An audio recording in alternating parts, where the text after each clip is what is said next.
台風に備える豆知識。家の周りの飛びそうなものは早めに室内に片付けよう。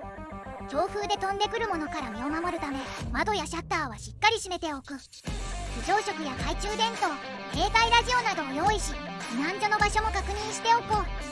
浴槽に水を張っておくと、断水時にトイレや生活用水として使える。停電に備えて携帯電話やモバイルバッテリーは満充電にし、最新の気象情報をこまめにチェックしよう。大雨による浸水の恐れがある場合は、貴重品を高い場所に移動させておく。